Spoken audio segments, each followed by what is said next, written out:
बिस्मिल्लाहिर्रहमानिर्रहीम। अस्सलाम वालेकुम डियर स्टूडेंट्स। आज का जो हमारे लेक्चर का टॉपिक है वो जो हमने रिसेंटली कंप्लीट किया था अपना अरेज का चैप्टर, उसकी एक तो एक्सरसाइज के हवाले से मैंने आपको थोड़ी सी गाइडलाइन देनी है, और इसके अलावा जो हमारा न्यू चैप्टर स्टार्ट हुआ है स्ट्रक्चर्स का, स्ट्रक्चर्स के चैप्टर के जो हमने लास्ट लेक्चर में क्वेश्चंस स्टडी किए थे बुक से, उनसे रिलेटेड कुछ क्वेश्चंस हैं जो कि मैंने डेव C++ में बनाए हैं, वो मैंने आपके साथ डिस्कस करने हैं। वो ज़रा थोड़े बुक के क्वेश्चंस से डिफरेंट हैं, लेकिन जितना भी हमने बुक में स्टडी किया है वो सारा का सारा मटेरियल जो वो आपको उन 4-5 जो प्रोग्राम्स हैं उनमें वो सारा मटेरियल जो वो मिल जाएगा, और उसके साथ साथ ज़रा थोड़ा वो डिफरेंट भी होगा, तो आपको ये आइडिया भी मिल जाएगा कि आपने डेव में स्ट्रक्चर्स किस तरह से इम्प्लीमेंट करने हैं। तो स्टूडेंट्स, जो आपका एग्ज़ाम है, एग्ज़ाम में आपके 4 ऐसे क्वेश्चंस होते हैं जो कि 5-5 नंबर के आपको आएंगे, और उनमें से 2 क्वेश्चंस इस तरह के होते हैं जिनमें आपको आउटपुट बतानी होती है, और 2 क्वेश्चंस में भी इस तरह के आए कि उनमें हल्की फुल्की जो वो आपसे प्रोग्रामिंग टेक्निक्स जो वो पूछ ली जाए। मिसाल के तौर पे जैसे आपसे पूछा जा सकता है, ये यहाँ पर कुछ जो वो क्वेश्चन उसने दिया हुआ है कि write a code to declare an integer variable sum and store the sum of all values in the अरे।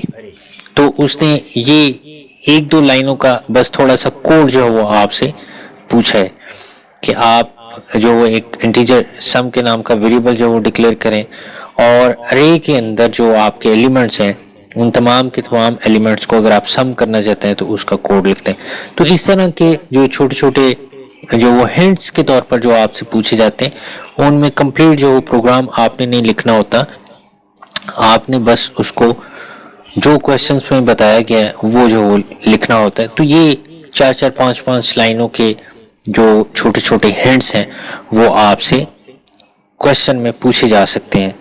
दूसरा, मैंने आपको बताया कि क्वेश्चन यूं भी आ सकता है कि आपको प्रोग्राम दिया हुआ हो क्वेश्चन पेपर पे, और आपसे कहा जाए कि आपने इस प्रोग्राम की आउटपुट लिखनी है। ये बहुत सिंपल प्रोग्राम है, इतना सिंपल प्रोग्राम में भी ना आए, लेकिन जब तक आप इस तरह के प्रोग्राम्स को सॉल्व नहीं करेंगे, जो आगे नेक्स्ट जो हमारे कम्प्लेक्स प्रोग्राम्स आने हैं उनको आप सॉल्व नहीं कर सकेंगे। तो आमतौर पे जो आपके पेपर में क्वेश्चंस वो देता है, वो जो हमने एरे से फर्दर, एरे या इससे फर्दर जो हमने टॉपिक्स पढ़ने हैं उनमें से जो वो क्वेश्चन पेपर में मौजूद हैं क्वेश्चंस, लेकिन उनको सॉल्व करने के लिए ज़रूरी है कि पहले आप ये जो लॉजिक दी गई है पहले आपको ये क्लियर हो। अगर यही नहीं क्लियर होगी तो जो नेक्स्ट में आने वाले टॉपिक्स हैं वो आप जो वो किस तरह से सॉल्व करेंगे। तो मैं ये एक क्वेश्चन जो वो आपको यहाँ पर सॉल्व कर देता हूँ। देखें, तमाम जो क्वेश्चंस हैं उनकी आउटपुट बुक पे गिवन है, लेकिन पेपर पे तो ये गिवन नहीं होनी ना, तो इसलिए आपको यहाँ पर शो शॉर्ट हो जाएगा कि आपका जो क्वेश्चन है वो सही तरह से सॉल्व हो रहा है कि नहीं हो रहा। आपने इसको किस तरह से सॉल्व करना है, मैं आपको यहाँ पर एक क्वेश्चन जो सॉल्व करके बता देता हूँ। देखें, उसने कहा कि 6 एलिमेंट्स की एक अरे आपने लेनी है और उसका नाम है ए। के का वेरिएबल ले लिया और फिर साथ में ये एल का वेरिएबल ले लिया। ये बेसिकली 1 नहीं लिखा हुआ, ये उसने एल लिखा हुआ है। उसके बाद वो कहता है कि यहां पर क्या करना है, के की वैल्यू जो वो 0 से स्टार्ट हो रही है, के लेस देन और इक्वल टू 4 रहेगा, यानी 3 4 टाइम जो 5 टाइम जो ये आपका लूप चलेगा 0 से लेकर 5 तक, क्योंकि जब उसने 4 तक जाना है तो 5 आपकी जो आइटरेशंस हो जानी है। पहली 0 के साथ होगी, दूसरी 1 के साथ, फिर 2 के साथ, फिर 3 के साथ, फिर 4 के साथ, तो ये 5 आइटरेशंस जो वो आपकी कंप्लीट हो जाएंगे। उसके बाद उसने यहाँ पर k प्लस प्लस लिखने की बजाय क्या लिखा है, k प्लस इक्वल टू 2। इसका मतलब ये है कि k की प्रीवियस वैल्यू में उसने 1 इंक्रीज नहीं करना बल्कि 2 को इंक्रीज करना है। इसका मतलब है कि 0 से स्टार्ट होगा, पहली आइटरेशन 0 के साथ होगी और जो दूसरी आइटरेशन होनी है उसके अंदर उसने 0 में 2 ऐड कर देना है, तो फिर k की वैल्यू क्या हो जानी है 3, और 3 में उसके बाद जो वो अगेन यहाँ पर देखें 3 के अंदर 0 के अंदर जब वो 2 ऐड करेगा तो 0 1 2 हो जाएगा, 2 के अंदर फिर फर्दर 2 ऐड करेगा तो फिर 4 हो जाएगा, और 4 तक ही जो वो आपका लूप रहना है, उसके बाद जो वो आपका लूप नहीं चलना। ये तो थी आइटरेशन के, आपके जहन में ये होना चाहिए कि ये आइटरेशन किस तरह से हो रही है। अगला जो स्टेप है उसमें क्या किया गया, ए सब के, मैंने आपको कहा कि सबसे पहले जो आइटरेशन एग्जीक्यूट होनी है वो 0 वैल्यू के साथ जो वो एग्जीक्यूट होनी है। तो ए सब के अंदर क्या है, के की ही वैल्यू है, के के अंदर एक्चुअली क्या है 0 है, ए सब के जो लिखा गया तो के की वैल्यू 0 है। इसका मतलब कि ए सब 0 किसके बराबर हो, के, तो के की वैल्यू भी तो इटसेल्फ 0 ही है ना। तो इसका मतलब है कि जो पहली इंस्ट्रक्शन यहाँ पर एग्जीक्यूट हो रही है वो ये हो रही है। उसके बाद उसने कहा कि ए सब के प्लस 1, के के अंदर देखें 0 है, 0 प्लस 1 क्या हो जाएगा, यहाँ पर 1 हो जाएगा, यानी 0 प्लस 1, तो यहां पर क्या हो जाना है, ए सब 1 हो जाएगा। तो ये किसके बराबर है, उसने कहा अगेन ये k माइनस 1 के बराबर है। k में देखिए वैल्यू क्या थी, 0 थी, 0 माइनस 1, तो क्या जवाब आएगा हमारे पास -1। ठीक है जी। इसका मतलब ये हुआ कि a सब 1 के अंदर क्या स्टोर होगा, -1। ये वैल्यूज आपने याद रखनी है कि a सब 0 के अंदर 0 स्टोर है, क्योंकि वो इन्हीं वैल्यूज को जो वो शो करवा रहा है। a सब 1 के अंदर -1 है। उसके बाद ये लूप जो वो यहां से एग्जिट होगा और ये यहां पर आके कंडीशन को कंपैरिजन करेगा कि k की वैल्यू क्या हुई। देखें यहाँ पर k की वैल्यू 1 इंक्रीज हो गई है, k की पहले वैल्यू 0 थी और यहाँ k प्लस 1 किया तो k की वैल्यू 1 हो गई। उसके बाद a सब 0 भी हैंडल हो गया और a सब 1 भी हैंडल हो गया। अब ये वाला जो k है इसकी वैल्यू एक्चुअली यहां पर ये जो इतना इंडेक्स है ना, यहां पर k की वैल्यू 0 थी और 0 के अंदर 1 ऐड किया गया तो यहां पर a सब 1 बन गया, लेकिन एक्चुअली जो k की वैल्यू है वो स्टिल अभी यहां पर 0 ही है। तो 0 के अंदर 2 ऐड होगा तो यहां पर क्या बन जाएगा, k की वैल्यू जो वो 2 बन जाएगी। इसका मतलब कि यहां पर अब जो इंडेक्स एग्जीक्यूट होना है वो कौन सा एग्जीक्यूट होना है, a सब k की वैल्यू 2 है तो a सब 2 में जो वो एग्जीक्यूट होना है। उसके बाद a सब 2 किसके बराबर होगा, k की बराबर होगा, तो k की वैल्यू भी यहाँ पर 2 ही जो वो बन जाएगी। फिर उसके बाद यहाँ पर क्या आ जाएगा, a सब k की वैल्यू 2 है, 2 प्लस 1 किसके बराबर आ गया, a सब 3 के, तो a सब 3 किसके बराबर होगा, k माइनस 1। अब देखिए k की वैल्यू क्या है, k की वैल्यू तो 2 है, तो 2 माइनस 1 किसके बराबर हो गया, a सब 3 किसके बराबर हो गया, 1 के। उसके बाद फिर ये लूप जो वो यहाँ पे जो इसकी जो स्टेटमेंट्स हैं वो एंड हो गई हैं, तो दोबारा यहाँ पर k की वैल्यू देखें अब 2 भी हैंडल हो गया, 3 भी हैंडल हो गया, तो यहाँ पर एक्चुअली k की वैल्यू तो 2 हुई थी, तो 2 में 2 ऐड होगा तो क्या बन जाएगा, k सब a सब 4 बन जाएगा, 4 हैंडल होगा यहाँ पर, और 4 a सब k इक्वल टू k, तो a सब 4 इक्वल टू किसके बराबर हो गया, 4 के बराबर हो गया। उसके बाद फिर यहाँ पर इंप्लीमेंट करना है 4, यानी k की वैल्यू है +1, ये वैसे का वैसे, तो ये किसके बराबर हो जाएगा, a सब 5 के बराबर हो जाएगा। उसके बाद a सब 5 किसके बराबर हो जाएगा जी, k-1। देखिए k के अंदर क्या है, 4 है, तो 4 - 1 क्या हो जाएगा, 3 हो जाएगा। उसके बाद जब यहां पर आ जाएगी इसकी वैल्यू, देखें जो हमारे पास यहां पर क्या था, k की वैल्यू क्या थी, 4 थी, तो जब ये दोबारा 4 के अंदर 2 ऐड होगा तो ये तो 6 हो जाएगी। तो लूप तो एक्चुअली चलना है इक्वल टू 4 तक। इसका मतलब कि 4 के बाद जब 6 होगा तो ये दोनों जो स्टेटमेंट्स हैं ये एग्जीक्यूट नहीं होंगे।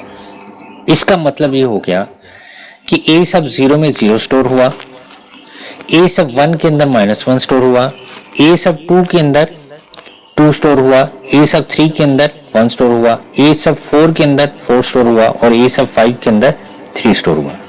मैं इन स्टेटमेंट्स को जरा थोड़ा आगे कर देता हूं ताकि हमें क्लियरली पता चले कि हमारे जो इंडेक्सेस हैं इनके अंदर एक्चुअली क्या क्या वैल्यू स्टोर हुई है।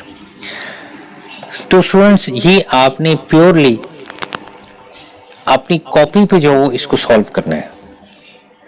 ये एक्चुअली आपको प्रोग्राम का कोड अंडरस्टैंड करने के लिए आपको इस तरह का क्वेश्चन दिया जाता है कि आपको पता चले कि कब कौन सी इंस्ट्रक्शन जो वो एग्जीक्यूट हो रही है, कंट्रोल कहां पर जा रहा है। जब तक आपको ये चीजें क्लियर नहीं होंगी तब तक जो वो आप प्रोग्राम भी जो वो नहीं बना सकते। उसके बाद देखें, ये तो हो गई ये इतनी कि ये हमारी अरे के अंदर बेसिकली वैल्यूज जो वो यहाँ पर सेट हुई हैं कि a सब 0 में 0, a सब 1 के अंदर -1, a सब 2 के अंदर 2, a सब 3 के अंदर 1, a सब 4 के अंदर 4, a सब 5 के अंदर 3। अब अगला जो उसने लूप लगाया है वो उसने इस अरे की वैल्यूज को प्रिंट आउट करने के लिए लगाया है। उसने क्या कहा, वो जा रहा है रिवर्स ऑर्डर में प्रिंट करने के लिए। देखिए यहाँ पर उसने कहा कि l इक्वल टू 5 से वैल्यू स्टार्ट होगी। जब तक l की वैल्यू 0 से ग्रेटर रहती है, l में से l माइनस लिखा हो ना, l में से 1 जो हो माइनस करते जाओ। इसका मतलब है कि 5th एलिमेंट से लेकर 0 तक जो हमारी वैल्यूज को उसने प्रिंट आउट करना है। लेकिन प्रिंटिंग के साथ साथ एक तो वो a सब l की वैल्यू प्रिंट आउट कर रहा है, दूसरा साथ में l की वैल्यू भी प्रिंट आउट कर रहा है। तो एक्चुअली यहाँ पर फिर ये किस तरह से होगा, उसने सबसे पहले कहा कि l की वैल्यू होनी है जब 5, तो फिर l की वैल्यू जब 5 होगी तो 5 होने के बाद यहाँ पर क्या आ जाएगा, a सब l में क्या है 5। तो आप बताएं कि a सब 5 के अंदर क्या स्टोर है, 3 स्टोर है ना। इसका मतलब है कि यहाँ पर 3 जो वो प्रिंट आउट होगा। और उसके बाद क्या है, l की वैल्यू क्या है, l की वैल्यू 5 है। आपने यहाँ यही लिखा है l की वैल्यू 5, तो इसका मतलब है कि हमारा जवाब क्या आएगा, 3 और 5 आएगा ना, क्योंकि बीच में कोई भी स्पेस नहीं उसने दी हुई। तो ये देखें, ये पहली वैल्यू 3 5, ये एक्चुअली पहली वैल्यू, ये a सब l की वैल्यू प्रिंट आउट हुई, यानी a सब 5 की वैल्यू प्रिंट आउट हुई और उसके बाद l की वैल्यू। तो ये 35 जो आपको यहाँ पर नजर आना है इस तरह से। अगर उसने यहाँ पर किसी किस्म की कोई स्पेस दी होती तो फिर आउटपुट में भी आपको स्पेस नजर आनी थी। उसके बाद देखें, l की वैल्यू में से 1 माइनस किया जाएगा तो यहाँ पर l की वैल्यू क्या हो जाएगी, 4 हो जाएगी। और साथ ही फिर यहाँ पर a सब 4 आ जाएगा। तो a सब 4 में देखें कि a सब 4 के अंदर क्या रिजल्ट जो वो स्टोर था, a सब 4 के अंदर क्या था, 4 था। तो यहाँ पर हमें रिजल्ट में क्या नजर आना है, 4। और l की वैल्यू क्या है, l की वैल्यू भी तो 4 ही है। तो यहाँ पर ये 44, ये देखें दूसरी वैल्यू 44 आपको नजर आ रही है। फिर उसके बाद l की वैल्यू क्या हो जानी है, वैल्यू 3 हो जानी है। l की वैल्यू 3 होने के बाद यहाँ पर साथ ही a सब 3 आ जाएगा। तो a सब 3 के अंदर एक्चुअली क्या है, ए सब 3 के अंदर है 1, तो यहां पर पहले क्या प्रिंट आउट होना है 1, और उसके बाद फिर ये एल की वैल्यू प्रिंट आउट होनी। एल की वैल्यू आपको पता है 3 है, तो यहां पर 3 आ जाएगा। तो इस तरह से स्टूडेंट्स आपने ये जो आउटपुट है ये आपने वहां पर लिखनी है कि एक्चुअली ये है, लेकिन ये प्रोसीजर आपने करना है और इसको आपने हाईलाइट करना है कि आउटपुट जो है वो इस की ये जो हमारी बनेगी, ताकि एग्जामिनर को पता चल जाए कि आपने इसको इस तरह से सॉल्व किया है, या अगर आप समझते हैं कि आप ये किए बगैर ही ये आउटपुट जनरेट कर सकते हैं तो आप डायरेक्ट भी ये आउटपुट लिख सकते हैं। उसको इस प्रोसीजर से गर्ज नहीं है, उसको सिर्फ आउटपुट से गर्ज है, लेकिन ये आउटपुट आप बगैर इसको रिटर्न जो वर्किंग के आप ये जनरेट नहीं कर सकेंगे। प्रोग्राम जो आपको दिया जाता है वो A to Z आपका पेपर बड़ा डिफिकल्ट होता है। फिर उसके बाद L की वैल्यू 2 बना दी जाएगी और उसके बाद A सब 2 यहां पर कर दिया जाएगा। अब देख लें कि A सब 2 में क्या स्टोर है, उसमें 2 स्टोर है, और फिर L की जो वैल्यू थी वो क्या थी, L की वैल्यू भी जो वो 2 थी, तो इसलिए यहां पर आपको 2 और 2 नजर आ जाएगा। फिर उसके बाद L की वैल्यू जो 1 हो गई, 1 होने के बाद यहां पर क्या आ जाएगा, A सब 1 आ जाएगा, और A सब 1 में देखें कि क्या स्टोर था, इसमें -1 स्टोर था, तो यहां पर ये देखें -1 लिखा गया, और फिर L की वैल्यू क्या थी, L की वैल्यू जो 1 है, तो यहां पर 1 लिख दिया गया। उसके बाद L की वैल्यू हो जानी है 0, और साथ ही यहां पर A सब 0 आ जाएगा। अब A सब 0 में देखें क्या था, उसके अंदर 0 था, तो 0 प्रिंट आउट होगा, और L की वैल्यू क्या है, L की वैल्यू भी तो 0 है, तो ये 0 प्रिंट आउट होगा। तो ये इस तरह से ये जो हमारी आउटपुट है ये क्वेश्चन की जो जनरेट की जाती है, और ये इस तरह के जो है वो 4 सवाल आने हैं 5-5 नंबर के। तो ये देखें, ये इसमें सिर्फ आपने इसको सॉल्व करना है अपनी कॉपी पे, बस जो वेरिएबल्स होंगे उनकी वैल्यूज आपने इसमें इनपुट करनी है। इनपुट करने के बाद उसको चलाना है प्रोग्राम को, यानी जो आपका माइंड है वो ऐसे समझ लें कि लाइक एक कंपाइलर जो वो काम करेगा। तो ये फ्री के नंबर होते हैं। इसी तरह से ये फर्दर जो क्वेश्चंस दिए गए हैं, मैंने आपको ये पहले भी ये इससे पिछले चैप्टर की जो लूप्स वाला चैप्टर हमने किया था, या जो उससे जो पिछला चैप्टर हमने किया था इंक्रीमेंट डिक्रीमेंट ऑपरेटर का, वो मैंने सारी एक्सरसाइज इस तरह से सॉल्व करवाई थी आपसे।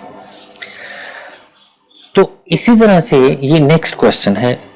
तो फर्दर जो क्वेश्चंस हैं ये आपने खुद प्रिपेयर करने हैं। कि मैंने एक क्वेश्चन जो वो आपको एग्जाम्पल के तौर पर जो वो करवा दी है। तो जो क्वेश्चंस हैं अब इनको आप कॉपी पे जो वो खुद सॉल्व करें और देखें कि ये आउटपुट किस तरह से जनरेट हो रही है। अगर आप इस तरह के क्वेश्चंस कर लेते हैं तो जो एग्जाम में क्वेश्चंस आने वो आपके लिए आसान हो जाएंगे। इसमें कोई प्रोग्राम आपको बनाना नहीं पड़ता, बस बने बनाए प्रोग्राम को आपने रन करके जो उसकी आउटपुट बनती है वो जस्ट लिखनी है, और सिर्फ आउटपुट के जो वो यहाँ पर नंबर है 5 नंबर जो वो आपको, तो 20 मार्क्स का ये क्वेश्चन जो वो आपका जो सबसे पहले आपको दिए जाते हैं। बकिया जो प्रोग्राम्स होते हैं वो तो फिर आपने प्रोग्राम खुद बनाने होते हैं, कंप्लीट प्रोग्राम बनाने होते हैं। तो वो 15-15 नंबर के 2 प्रोग्राम आएंगे जो कि आपने 30 मार्क्स हो जाएंगे, और फिर अगेन जो 20 मार्क्स का क्वेश्चन आएगा जो कि 60 मार्क्स के फिर जो वो कंप्लीट होंगे। तो इस तरह से ये आपका जो क्वेश्चन है ना, 15 नंबर के 2 सवाल आने हैं, और ये 20 नंबर के आपके ये 4 सवाल होंगे, ये 50 हो जाएंगे, और 10 नंबर के आपके एमसीक्यूज होंगे। तो जो पेपर है वो भी मैं आपके साथ शेयर कर दूंगा ताकि आपको आइडिया हो जाए कि अरेज से पीछे जो है ना वो आपका पिछले सेमेस्टर की वर्किंग थी, लेकिन वो वर्किंग देखें यहाँ पर इंप्लीमेंट तो हो रही है ना। आपने अरेज से आगे जो कुछ पढ़ना है उसके अंदर अरेज भी शामिल है, और पीछे जो आपने अरेज से पढ़ लिया वो भी चीजें जो शामिल है। देखिए यहाँ पर क्या है, यहाँ पर लूप्स ही है ना। अरे तो बस ये इतनी सी डिक्लेयर हुई है, पीछे जो आपने लूप्स में पढ़ा, जो आपने इंक्रीमेंट डिक्रीमेंट और जो आपने कंट्रोल स्ट्रक्चर पीछे पढ़ लिया फॉर लूप का, वही यहाँ पर इंप्लीमेंट हुआ है। तो जब तक आपको बने हुए प्रोग्राम को रन करना नहीं आएगा, आप उसकी आउटपुट जो जनरेट नहीं कर सकेंगे। तो डियर स्टूडेंट्स, अभी आपके पास टाइम है, आप इसको जो अच्छी तरीके से कर सकते हैं। उसके बाद हम आगे चलते हैं। जो हमारे पास ये क्वेश्चंस है वो आप कंप्लीट कर लीजिएगा। अगर किसी भी स्टूडेंट को किसी स्टेप की समझ नहीं आती तो वो मेरे से जो वो प्रोग्राम डिस्कस कर सकता है। हर एक की आउटपुट दी हुई है, आपने जस्ट इसको कॉपी पे, इसी तरह जैसे मैंने आपको बताया, इसका तरीकेकार यही है।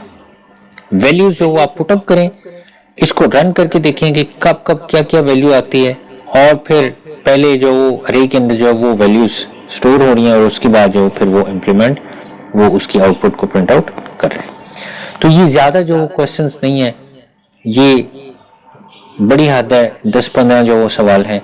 तो आप अगर रोज के 2-2 क्वेश्चन भी करते हैं, 3-3 क्वेश्चंस भी करते हैं, तो आप बड़ी आसानी के साथ इन क्वेश्चंस को हल कर सकते हैं। उसके बाद जो हमारे पास ये एमसीक्यूज हैं, आप एमसीक्यूज जो इनको सॉल्व कर सकते हैं अपनी प्रैक्टिस के लिए।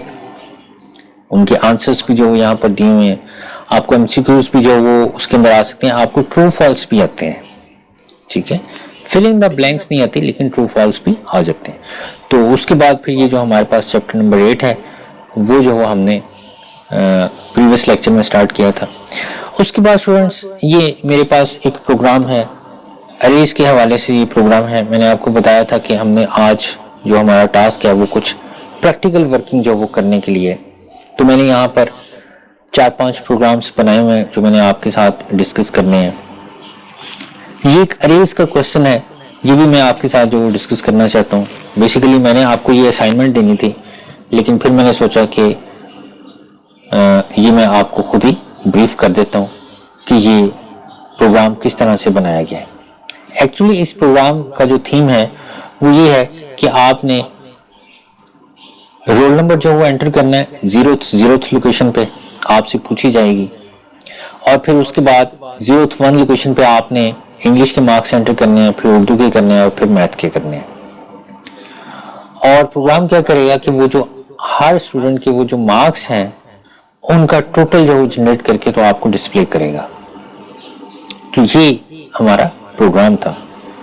देखें किस तरह से जो इसको लिया गया है कि ये 2 डायमेंशन अरे जो क्रिएट की गई है, जिसमें 1 रो जो वो क्रिएट की गई है और 4 जो इसके अंदर कॉलम्स क्रिएट किए गए हैं। टोटल के अंदर जो 0 की वैल्यू को स्टोर किया गया है, लूप लगाया गया 0 से लेकर 1 तक, क्योंकि 1 ही रो है हमारे पास।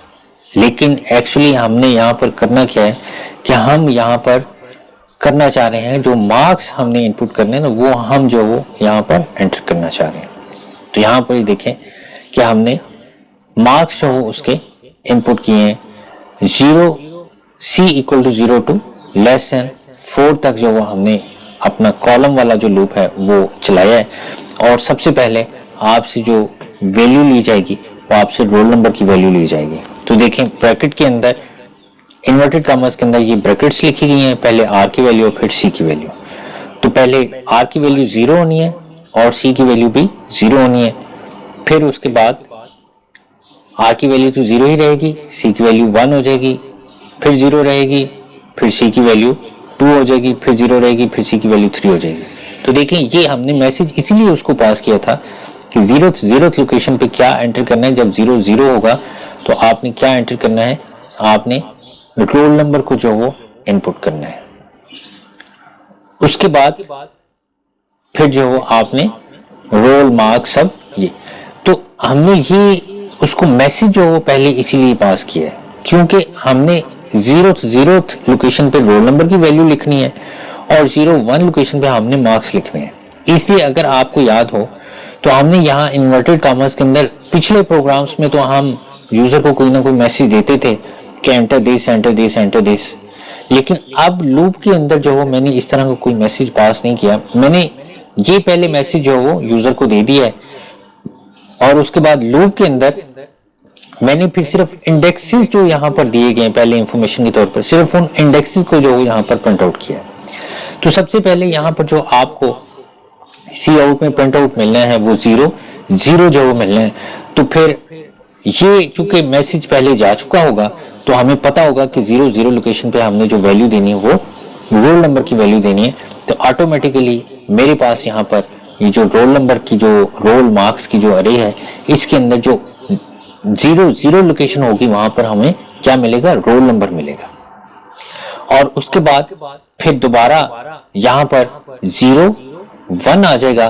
तो 0 1 पे देखें ये मैंने मैसेज दिया हुआ है कि इंग्लिश के मार्क्स 0 1 पे इनपुट करने हैं। तो हम इंग्लिश के मार्क्स जो 0 1 पे जो इनपुट करेंगे वो इंग्लिश के मार्क्स होंगे। फिर 0 2 इंडेक्स पे जो वैल्यू इनपुट की जाएगी वो उर्दू के मार्क्स होंगे और 0 3 इंडेक्स पे जो वैल्यू इनपुट की जाएगी वो मैथमेटिक्स के मार्क्स होंगे। फिर यहाँ पर किया गया कि इफ, अब देखिए हमारे पास जो अरे बनी है ना, मैंने ये यहाँ पर इनिशियलाइज भी किए थे पहले मैंने इनिशियलाइज किया था जो कि मैंने कमेंट स्टेटमेंट के अंदर कर दिया।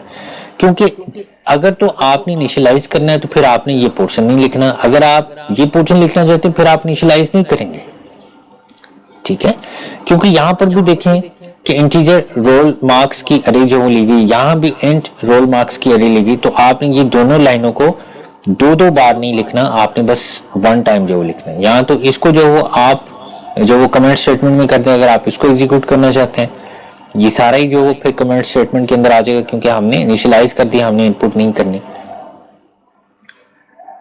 सो अब यहाँ पर देखें कि जो हमने इनिशियलाइज किया था उसमें क्या किया था कि जो 0 जो हमारे पास इंडेक्स था उसमें मैंने 1 को स्टोर किया था। पहले जो मार्क्स हैं इंग्लिश के वो 0 1 इंडेक्स पे हैं, फिर जो उर्दू के मार्क्स हैं वो 0 2 इंडेक्स पे हैं और जो मैथ के मार्क्स हैं वो 0 3 इंडेक्स पे। इसमें सिर्फ एक वक्त में एक ही स्टूडेंट का डाटा जो स्टोर हो रहा है, ठीक है। क्योंकि इसके अंदर रोज ओनली 1 है तो बस एक वक्त में एक ही स्टूडेंट का डाटा जो यहाँ पर स्टोर हो रहा है, लेकिन उसके सब्जेक्ट के मार्क्स जो वो ज्यादा है। उसके बाद फिर क्या होगा कि हमने अपनी इस आउटपुट को प्रिंट आउट किया है। मैं इसको रन करता हूं और रन करने के साथ साथ आपको फिर आउटपुट समझाता हूं कि आउटपुट किस तरह से जो इसकी जो जनरेट की गई है।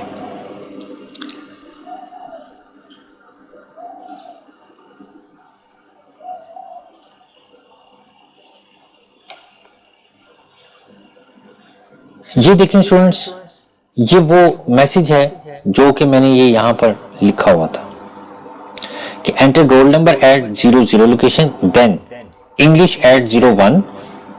ये देखिए साथ साथ स्लैश एन भी तो लगाया हुआ है ना, तो जो स्लैश एन के बाद जो इंग्लिश एट 01 है वो न्यू लाइन पे आ गया, स्लैश एन के बाद उर्दू एट 02 पे आ गया, फिर स्लैश एन न्यू लाइन पे math at 03 marks of student, उसके बाद फिर एंड लाइन की है और एंड लाइन के बाद फिर ये हमारे पास लूप आ गया है जिसमें हमें सिर्फ क्या नजर आ रहा है, हमें सिर्फ इंडेक्स नजर आ रहा है। 0 इंडेक्स पे क्या वैल्यू जो वो ली जाएगी। अब देखिए हमें ये यहाँ पर पहले मैसेज दिया गया कि 0 लोकेशन पे क्या दिया जाए, रोल नंबर एंटर किया जाए। तो मैंने यहाँ पर उसको बता दिया कि रोल नंबर 1 होगा। उसके बाद दोबारा ये लूप चला है तो फिर उसने हमें क्या दिया, हमें उसने इंडेक्स दिया कि आप 0 1 पे आपने क्या एंटर करने हैं, आपने इंग्लिश के मार्क्स जो वो इनपुट करने हैं। उसके बाद उसने कहा कि 0 2, ये देखिए यहाँ पर 0, यहाँ पे 0 आ गया और यहाँ पर 2 आ गया। अब यहाँ पर जो हम वैल्यूज एंटर करेंगे वो रोल मार्क्स सब 0 2 पे जो हमसे वैल्यू ली जाएगी। तो मैंने उसको बताया कि इसमें आपने जो मैथ में उर्दू में 90 मार्क्स लिए हैं और फिर उसके बाद 03 जो मैथ के मार्क्स हैं मैं उसको बता देता हूं कि उसमें जो आपके 100 मार्क्स। अब उसने ये वैल्यूज किस तरह से जो प्रिंट आउट करवाई हैं, देखें हमने R को 0 के बराबर कर लिया, C को 0 के बराबर कर लिया। चूंकि यहां पर हमारे पास रो एक थी तो इसलिए हमने लूप भी नहीं लगाया क्योंकि एक ही रो प्रिंट आउट करनी है ना। सबसे पहले हमने कहा कि रोल नंबर प्रिंट आउट को हमें पता है कि रोल नंबर जो है वो जीरो लोकेशन पे जो मौजूद है। हमने आर के अंदर 0 स्टोर कर लिया, सी के अंदर 0 स्टोर कर लिया। सो यहाँ पर सबसे पहले क्या प्रिंट आउट होगा, रोल मार्क्स सब 0 0। तो 0 0 पे जो वैल्यू होगी वो यहाँ पर आ जाएगी। फिर उसके बाद 2 बार यहाँ पर स्लैश एन लगाया गया, क्योंकि यहाँ पर एंड लाइन नहीं था, कर्सर यहाँ पर होना था। पहली दफा स्लैश एन लगाया तो कर्सर इधर आ गया, दूसरी दफा स्लैश एन लगाया तो कर्सर इधर आ गया। वहां पर मार्क्स प्रिंट आउट हुए। उसके बाद अगेन स्लैश एन करने से नेक्स्ट लाइन पे आ गया और स्लैश टी करने से कर्सर यहां पर आ गया। इधर आने के बाद रोल मार्क्स आर की वैल्यू ली गई है जो कि 0 है, और यहां देखें ये प्रीफिक्स इंक्रीमेंट ऑपरेटर लगाया गया है, यानी पहले सी की वैल्यू इंक्रीज की जाए फिर इसको एग्जीक्यूट किया जाए। तो यहां सी की वैल्यू 0 थी, लेकिन यहां पर क्या हो जाएगी, यहां पर सी की वैल्यू 1 हो जाएगी। तो यहां पर क्या आ जाएगा हमारे पास इंडेक्स, रोल मार्क्स सब 0 1। तो 0 1 पे क्या स्टोर है, 110। ये देखें ये इंग्लिश के मार्क्स स्टोर है, तो ये इंग्लिश के मार्क्स जो ये यहाँ पर आ गए कि मार्क्स जो वो आपके ये सबसे पहले 110। उसके बाद फिर हमने क्या किया है कि हमने इन मार्क्स को चूंकि ऐड करना था, तो हमने वो जो टोटल का वेरिएबल लिया था जिसके अंदर हमने 0 स्टोर किया, हमने क्या किया है, total equal to total plus roll marks सब आर सी। तो जो भी आर और सी की वैल्यू हो, यानी ये वाला जो इंडेक्स है ये किसके अंदर स्टोर कर दिया जाए, टोटल के अंदर स्टोर कर दिया जाए। फिर उसके बाद सी आउट में स्लैश एन न्यू लाइन पे आ गया और स्लैश टी वो नेक्स्ट पे चला गया। हमने फर्दर यहाँ पर क्या किया है, वही स्टेटमेंट हमने दोबारा यहाँ लिख दिया, रोल मार्क्स सब आर प्लस प्लस सी, यानी यहाँ पर सी की वैल्यू 1 थी तो यहाँ पर क्या हो जाएगी, 1 से 2 हो जाएगी। तो यहाँ पर रोल मार्क्स सब 0 2 की जो वैल्यू है जो कि 90 है वो यहाँ पर डिस्प्ले कर दीजिए। अब 90 को हमने स्टोर करना है, तो हमने वही यहाँ पर कह दिया कि रोल मार्क्स आर सब सी, यानी 0 2 जो इंडेक्स है वो टोटल के अंदर प्रीवियस वैल्यू के अंदर जो वो ऐड हो जाए। और फिर ऐड होने के बाद फिर फर्दर जो वो हमने यहाँ पर क्या किया है कि अगली जो हमारी स्टेटमेंट थी वो एग्जीक्यूट हुई है। अगेन हमने प्लस प्लस सी कर दिया कि जो इससे नेक्स्ट इंडेक्स था वो जो यहाँ पर प्रिंट आउट कर दिया जाए, और प्रिंट आउट करने के बाद फिर क्या हो कि ये यहाँ पर जो वो डिस्प्ले कर दिया जाए। ये मैं एक लाइन जो गालिबन छोड़ गया हूँ स्टूडेंट्स, यहाँ पर देखें क्या किया गया है कि टोटल के अंदर एक्चुअली जो हमारे मार्क्स थे उनको यहाँ पर भी आप ऐड कर सकते हैं।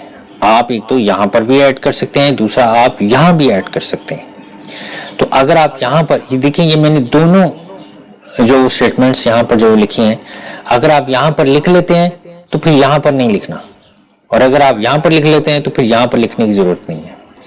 हमने यहाँ पर क्या किया है कि अगर सी की वैल्यू 0 नहीं है, अगर सी की वैल्यू 0 नहीं है तो फिर क्या करो कि टोटल के अंदर जो हमारी अरे के जो भी वैल्यूज हैं वो टोटल के अंदर प्लस करते जाओ, क्योंकि हमें पता है कि जो कॉलम 0 है वहां पर हमने रोल नंबर स्टोर किया हुआ है, और जो कॉलम 1 2 और 3 है वहां पर हमारे मार्क्स हैं।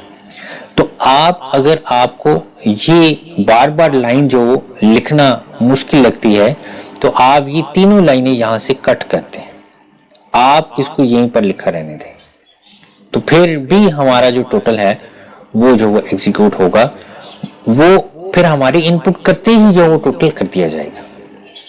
तो यहाँ तो आपने ये 2 लाइंस यहाँ पर इनपुट करते हुए दे दें कि जो ही हम मार्क्स एंटर करते जाएं साथ ही वो टोटल के अंदर जो वो ऐड भी होता जाए।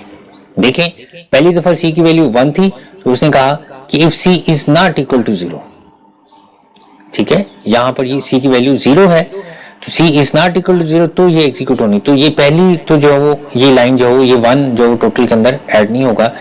उसके बाद जब सी की वैल्यू 1 हो जाएगी तो 1 इज नॉट इक्वल टू 0, ये कंडीशन ट्रू हो जाएगी तो 110 जो टोटल के अंदर ऐड कर दिया जाएगा। टोटल में सबसे पहले 0 होगा तो 110 इसके अंदर ऐड कर दिया जाएगा। उसके बाद फिर क्या किया गया, फिर दोबारा ये लूप चलेगा, फिर सी की वैल्यू 2 हो जाएगी तो 2 जो नॉट इक्वल टू 0 है, लिहाजा क्या है कि जो 90 है वो इसके अंदर दोबारा से ऐड कर दिया जाएगा जो भी टोटल का रिजल्ट था, और फिर इसी तरह से 100 भी जो उसके अंदर ऐड करके टोटल के अंदर जो इसको अपडेट कर दिया जाएगा। तो फिर जब यहाँ पर आपने ये दोनों लाइनें लिखनी, तो ये जो टोटल के जो फार्मूलाज मैंने लिखे, ये यहाँ पर आपको तीनों फार्मूलाज लिखने की जरूरत नहीं है। आपने सिर्फ ये आउटपुट जो प्रिंट आउट करनी है और एट द एंड आपने कहना है कि ये टोटल जो था हमारा यहाँ पर प्रिंट आउट कर दिया जाए। तो मैं अब ये आपको वन बाई वन जो हो इनको कमेंट स्टेटमेंट में करके जो बताता हूँ कि ये सही जो वो एग्जीक्यूट होगा। अगर आप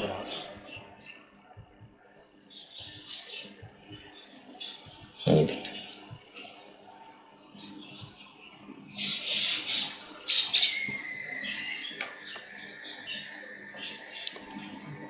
वन, इसमें मैं कहता हूँ 90 मार्क्स हैं, इसमें मैं कहता हूँ 80 मार्क्स हैं और इसमें मैं कहता हूँ 70 मार्क्स हैं। तो ये देखें, ये टोटल उसने अब भी कर दिया है, वो इनपुट करते ही जो वो टोटल कर देता है। और अगर आप ये स्टेटमेंट यहाँ नहीं लिखना चाहते तो फिर आप इसको टोटल को यहाँ पर भी जो हैंडल कर सकते हैं। जो जो आउटपुट प्रिंट आउट करवाओ, साथ साथ जो वो टोटल की जो, क्योंकि उसने ट्रैवर्सिंग करनी है ना, उसने ये जो हमारे इंडेक्सेस हैं उनको चेंज करना है। तो जो जो चेंज हो वैसे वैसे तुम टोटल को जो अपडेट करते जाओ। तो ये आपकी अपनी लॉजिक है। आप इनपुट करते हुए जो अरे के एलिमेंट्स को जमा करना चाहते हैं या आप आउटपुट को डिस्प्ले करते हुए अरे के एलिमेंट्स को जमा करना चाहते हैं, जैसे भी आप करना चाहते हैं आप उसको जो कर सकते हैं। तो स्टूडेंट्स,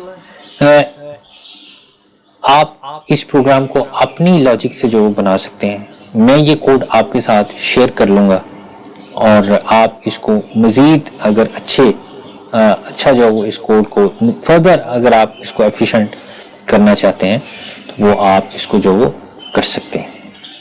उसके बाद हमारा जो नेक्स्ट प्रोग्राम था वो स्ट्रक्चर के हवाले से था, जो कि हमने जो लास्ट लेक्चर में जो प्रिपेयर किया है।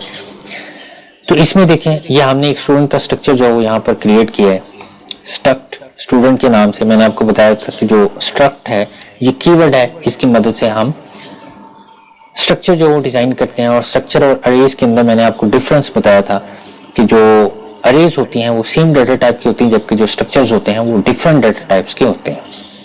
इसमें डिफरेंट डाटा टाइप्स की कलेक्शन आ जाती है वेरिएबल्स की, जबकि जो अरेज होती हैं उसके अंदर सेम डाटा टाइप की कलेक्शन होती है। तो मैंने ये स्टूडेंट के नाम का एक जो स्ट्रक्चर बना लिया और इसके अंदर मैंने रोल नंबर इंटीजर रखा और मार्क्स इंटीजर रखा और दूसरा जो तीसरा मैंने नेम का वेरिएबल ले लिया। अब ये देखें, ये दोनों जो इंटीजर हैं और ये दोनों करेक्टर हैं।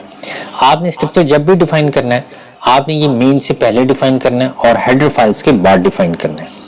और जब स्ट्रक्चर आपका कंप्लीट हो तो आपने उसको सेमीकोलन से जो एंड लाजमी करना है।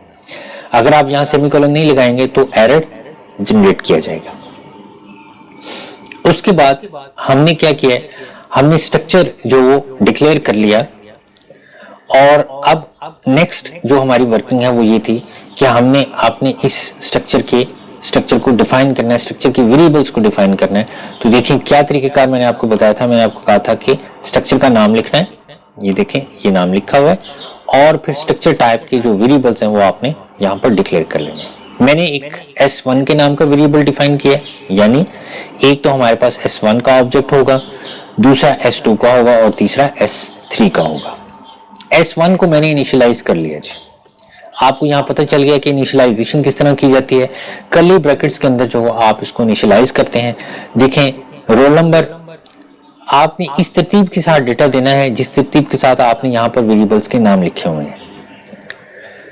चूंकि इनिशियलाइजेशन है ना तो ऑटोमेटिकली जो पहली वैल्यू है पहले वेरिएबल को असाइन हो जाएगी, दूसरी वैल्यू दूसरे वेरिएबल को और तीसरी वैल्यू तीसरे वेरिएबल को असाइन कर दी जाएगी।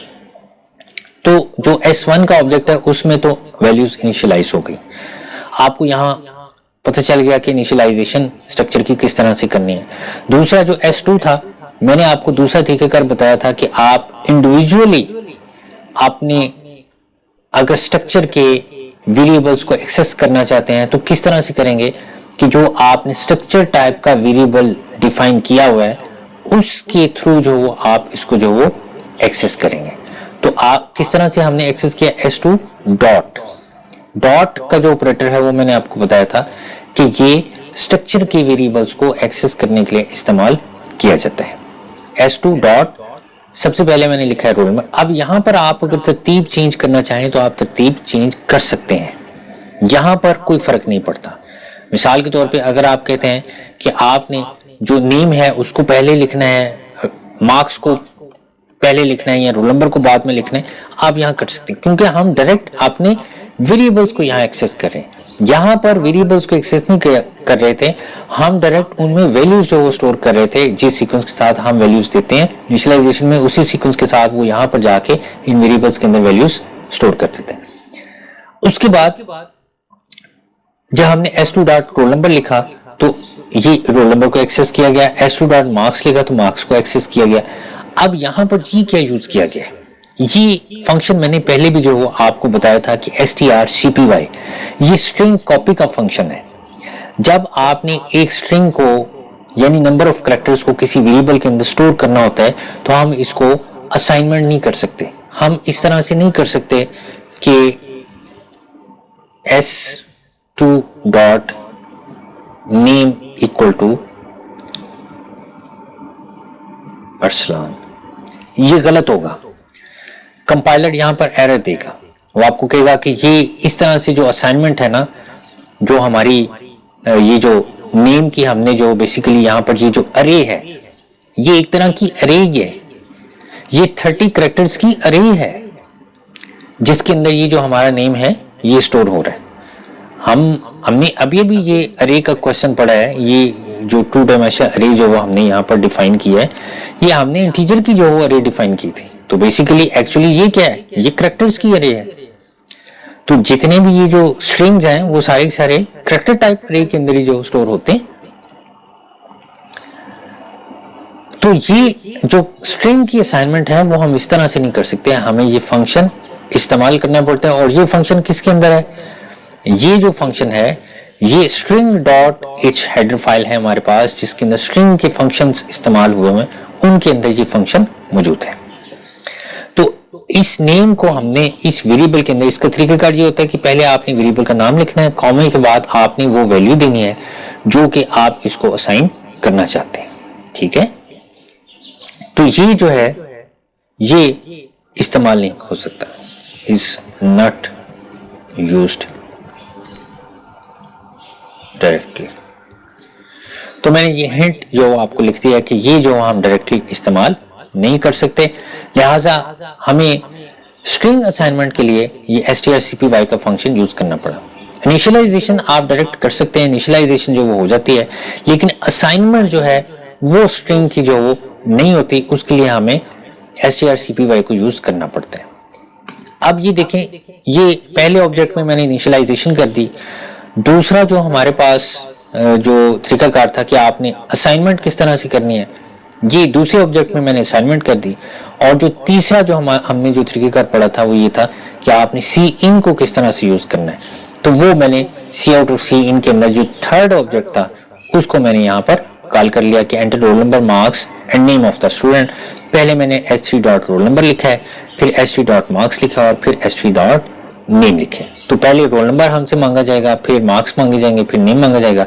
आप इसकी तरतीब तब्दील भी कर सकते हैं, आप पहले यूं भी लिख सकते हैं s3 डॉट नेम पहले लिखो, फिर रोल नंबर लिखो, फिर मार्क्स लिखो। तो इस तरह भी आप कर सकते हैं। यहाँ पर जो वो इनपुट लेने में या असाइनमेंट में कोई जो वो तरतीब जो जरूरी नहीं है। तरतीब अगर जरूरी है तो वो सिर्फ और सिर्फ इनिशियलाइजेशन में जो जरूरी है। उसके बाद मैंने अपनी इस आउटपुट को तीनों जो मेरे ऑब्जेक्ट्स हैं s1, s2, s3, आपको मैंने बताया था कि जितने ऑब्जेक्ट्स लेंगे हर ऑब्जेक्ट का डेटा जो डिफरेंटली स्टोर होगा, क्योंकि जितने ऑब्जेक्ट हम लेते हैं उतने मेमोरी ब्लॉक जो वो बना दिए जाते हैं और उनके अंदर फिर हमारा वो डेटा जो स्टोर कर दिया जाता है। तो सबसे पहले मैंने जो यहाँ पर लिखा है सी आउट में स्टूडेंट 1, ये लाइन लिखी जाएगी और फिर नेम वैसे का वैसे आ जाएगा और s1 डॉट नेम, वो जो ये जो आपने इनिशियलाइज किया था s1 के अंदर, ये वैल्यू जो है यहाँ पर आ जाएगी। फिर इस रोल नंबर की 670 रोल नंबर आ जाएगा यहाँ पर, और फिर जो उसका नेम है, सॉरी नेम जो यहाँ पर मैंने पहले लिखा है, तो नेम जो अली है वो पहले आ जाएगा। उसके बाद रोल नंबर लिखा है, फिर ये 1 आ जाएगा और फिर मार्क्स लिखे हैं तो ये 670 यहाँ पर मार्क्स आ जाएंगे। आउटपुट में भी आप, चूंकि हम डायरेक्टली वेरिएबल्स को एक्सेस कर रहे हैं तो हम जिस मर्जी वेरिएबल को जब मर्जी एक्सेस कर लें, जैसे जैसे हम एक्सेस करेंगे वैसे वैसे उसका डेटा डिस्प्ले कर दिया जाएगा। फिर उसके बाद स्टूडेंट 2 है, ये लाइन लिखी जाएगी S2, ये जो हमने इसको असाइनमेंट की थी अरसलान वाली की वो आ जाएगी। फिर S2 का जो रोल नंबर है 2 वो आ जाएगा, S2 के जो मार्क्स हैं 750 वो आ जाएंगे। थर्ड नंबर पे जो हमने इनपुट यहाँ पर की है वो इनपुट जो वो यहाँ पर की जाएगी कि इनपुट में जो नाम लिखा वो यहाँ आएगा, फिर रोल नंबर आएगा और फिर मार्क्स आएंगे। लेकिन जी मैं इसको जो वो रन करके देखता हूँ और रन करके मैं आपको बताता हूँ कि ये किस तरह से। देखें इनिशियलाइजेशन जो वो हो गई S1 के अंदर, S2 के अंदर जो असाइनमेंट हो गई, और ये जो है ये S3 की जो वो हमसे पूछी जा रही है कि enter roll number, marks and name of the student. तो मैं यहाँ पर थर्ड स्टूडेंट का एक्चुअली डेटा एंटर करने जा रहा हूँ। पहले रोल नंबर लिखना है, फिर उसके बाद मैंने जो वो मार्क्स लिखने हैं और फिर उसके बाद जो मैंने नाम देना है। अब ये देने के बाद देखिए उसने पहले क्या किया, उसने पहले रोल नंबर 1 को जो यहाँ पर प्रिंट आउट किया है। ये वही इनिशियलाइजेशन थी कि ये जो आपने इनिशियलाइजेशन की हुई थी S1 को कॉल किया ना आपने, फिर रोल नंबर 1 जो था ये, और ये जो मार्क्स है 670 वो यहाँ पर आ गए। उसके बाद जो हमारे पास सेकंड ऑब्जेक्ट की जो असाइनमेंट की गई थी, तो देखें ये जो अरसलान था वो S2 डॉट नेम, तो यहाँ पर ये S2 डॉट नेम, फिर इसका रोल नंबर, फिर इसके मार्क्स, और फिर उसके बाद थर्ड जो हमने यहाँ पर ये जो उसको इनपुट किया है कि जो नेम था वो पहले आ गया, फिर रोल नंबर आ गया और फिर उसके मार्क्स आ गए। तो इस तरह से इस क्वेश्चन में मैंने आपको बता दिया कि आपने इनिशियलाइजेशन स्ट्रक्चर की किस तरह करनी है, आपने स्ट्रक्चर को डिक्लेयर कैसे करना है, उसको डिफाइन किस तरह से करना है। तीनों वे जो मैंने आपके साथ यहाँ पर डिस्कस कर ली। इनिशियलाइजेशन भी हो गई, असाइनमेंट भी हो गई और ये इनपुट भी हो गई। अब ये जो मेरे पास सेकंड क्वेश्चन है उसके अंदर मैंने क्या किया है कि मैंने यहाँ पर ये पहले देखें कि पहले सिंपल जो हो मैंने जो यहाँ पर स्ट्रक्चर डिफाइन किया था वो सिंपल जो वो यहाँ पर वेरिएबल्स जो वो डिफाइन हुए थे। यहाँ पर मैंने क्या किया है, यहाँ पर मैंने मार्क्स की अरे डिक्लेयर कर लिया। जैसा कि यहाँ पर नेम की अरे थी, बेसिकली नेम तो जो वो अरे की सूरत में जो स्टोर होता है, तो जो मार्क्स की अरे थी वो भी मैंने यहाँ पर जो वो डिफाइन कर लिया। क्योंकि हमने स्ट्रक्चर्स के अंदर लास्ट लेक्चर में ये भी पढ़ा था कि अगर आप सिंपल वेरिएबल्स अपने स्ट्रक्चर में डिफाइन कर सकते हैं तो आप अरे को भी जो वो अपने स्ट्रक्चर के अंदर डिफाइन कर सकते हैं। तो आप हर स्ट्रक्चर के अंदर 3 एलिमेंट्स की मार्क्स की अरे भी जो हो यहाँ पर स्टोर की जाएगी। तो आप ये देखें यही वाला प्रोग्राम है, इसी को आपने किस तरह से चेंज करना है। फर्क सिर्फ ये है कि जहां आप मार्क्स की वैल्यू देते थे वहां आपने मार्क्स की जो आप चूंकि मैंने अरे डिफाइन कर दी ना, मार्क्स अब 0 होगा, मार्क्स अब 1 होगा और मार्क्स अब 2 होगा। तो तीनों वैल्यूज मैंने यहाँ पर ये ब्रैकेट्स के अंदर कर्ली ब्रैकेट्स के अंदर उसको दे दी हैं। तो ये ऑटोमेटिकली ये जो 110, 90 और 95 है ये मार्क्स के अंदर जो वो तरतीब के साथ स्टोर हो जाएगा। मार्क्स अब 0 के अंदर 110 चला जाएगा, मार्क्स अब 1 के अंदर 90 चला जाएगा और मार्क्स अब 2 के अंदर 95 चला जाएगा। उसके बाद ये देखें ये जो अली है ये इस नेम के अंदर जो स्टोर हो जाएगा। फिर वही S2 और S3 के जो ऑब्जेक्ट्स हमने पहले लिए थे, अब ये इनिशियलाइजेशन करने के बाद असाइनमेंट कैसे करनी है। रोल नंबर की असाइनमेंट तो ऐसे ही होगी, लेकिन अब हमारे पास जो मार्क्स थे पिछले प्रोग्राम में तो सिंपल एक हमने जो वो मार्क एंटर करना था, लेकिन अब हमारे पास मार्क्स की अरे है। तो अब आपको पता है कि इंडिविजुअल एलिमेंट्स को कैसे एक्सेस करते हैं। S2 डॉट मार्क्स अब 0th एलिमेंट पे 75 स्टोर हो जाए, फर्स्ट जो एलिमेंट है 1 जो इंडेक्स है उस पे 55 और जो सेकंड इंडेक्स है उस पे 89 स्टोर हो जाए। और उसके बाद ये वही जो हमने फंक्शन जो यूज किया था उसी को जो हमने इस्तेमाल कर लिया। फिर उसके बाद हमने इनपुट लिए थर्ड ऑब्जेक्ट के अंदर। थर्ड ऑब्जेक्ट के अंदर जो ये लाइन तो वही है जो हमने पिछले प्रोग्राम के अंदर जो हमने इस्तेमाल की थी कि आपने जो रोल नंबर, मार्क्स और उसके नेम जो वो एंटर करने। लेकिन यहाँ पर अब हमने क्या किया कि हमने चूंकि जो मार्क्स हैं, मार्क्स की जो अरे डिफाइन की हुई है, तो हमने रोल नंबर और नेम जो वो पहले इनपुट कर लिए। क्योंकि मार्क्स को जो वो अब यहाँ पर इस तरह से नहीं जो वो इनपुट कर सकते हैं, क्योंकि उसकी तो अरे है, उसमें तो पहले 0th इंडेक्स लेना है, फिर फर्स्ट लेना है, फिर सेकंड लेना है। तो इसलिए मैंने रोल नंबर और नेम को जो वो पहले इनपुट कर लिया और उसके बाद एंटर किया कि enter marks in Urdu, math and English. और फिर यहाँ पर क्या किया है, S3 डॉट मार्क्स सब आई की वैल्यू जो हो यहाँ पर देखें, मैंने एक वेरिएबल लिया है जिसके अंदर 0 स्टोर है।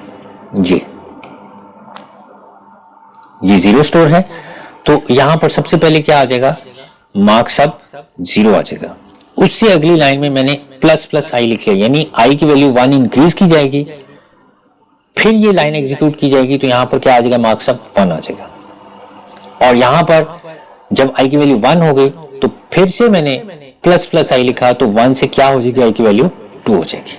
तो मैं यहां पर आपको हिंट के तौर पर ऐड कर देता हूं कि बेसिकली यहां पर S3 डॉट मार्क्स के अंदर क्या स्टोर होगा, 0 स्टोर होगा। यहां पर S3 डॉट मार्क्स के अंदर क्या स्टोर होगा, 1 स्टोर होगा, क्योंकि आई की वैल्यू 1 इंक्रीज हो जाएगी। और फिर यहां पर S3 डॉट मार्क्स के अंदर क्या स्टोर होगा, 2 स्टोर होगा। तो ये तीनों इंडेक्सेस में हमसे वैल्यूज 1 पे 1 ले ली जाएंगी। उसके बाद इसको प्रिंट आउट किया गया है। प्रिंट आउट किस तरह से किया गया, अब मार्क्स की जो हमारे पास ये है उसको आपको पता है कि अरे को प्रिंट आउट करने के लिए हम लूप लगाते हैं, ये काम आप कर चुके हैं।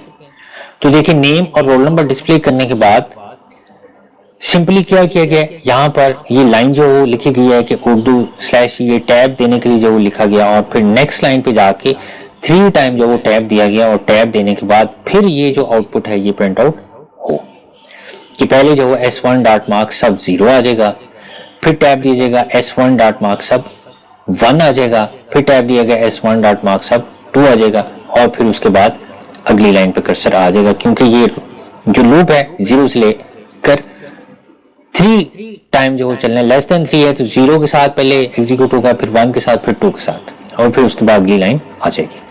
तो अब मैं इसको जो रन करके आपको दिखाता हूं, देखें जो इनिशियलाइजेशन है वो हो गई, यहाँ पर असाइनमेंट हो गई, और अब उसने हमसे जो इनपुट है वही जो वो उसने यहाँ पर लेनी है। तो ये देखें मुझे यही मैसेज मिल रहा है कि enter roll number and name of the student. तो मैं यहाँ पर कहता हूँ कि रोल नंबर 3 है और जो नेम है उसका वो है वलीद। अब देखें वो कहते हैं कि enter marks in Urdu, math and English, ये वाली लाइन जो वो एग्जीक्यूट हुई। तो जब मैं पहले यहाँ पर एंटर करूंगा तो यहाँ पर 0 मार्क्स सब 0 आ जाएगा। तो मैं यहाँ पर कहता हूँ कि उसके मार्क्स जो हैं उसके अंदर जो फर्ज कर लें कि 79 मार्क्स हैं उर्दू में, मैथ में मैं उसको कहता हूँ कि 89 मार्क्स हैं, और फिर कहता हूँ कि उसमें 69 मार्क्स इंग्लिश में। तो अब ये तीनों वैल्यूज जो हो ये हमारी इन तीनों इंडेक्सेस के अंदर स्टोर हो जाएंगे। इसी तरह S2 की वैल्यू तो ऑलरेडी जो हमने असाइन कर दी हुई है, और S1 की वैल्यू हमने इनिशियलाइज कर दी थी। अब सिर्फ ये जो आउटपुट है ये उसने डिस्प्ले करना है। देखिए ये किस तरह से जो डिस्प्ले हो रही है, ये देखें कि सबसे पहले स्टूडेंट 1 एंड लाइन हो गया, और उसके बाद नेम यहाँ पर प्रिंट आउट करवाया गया, और नेम की जगह पर क्या आ गया, यहाँ पर S1 डॉट नेम आ गया, स्टूडेंट का नेम आ गया। फिर उसके बाद रोल नंबर, तो रोल नंबर, उसके बाद S1 डॉट रोल नंबर, तो वो आ गया।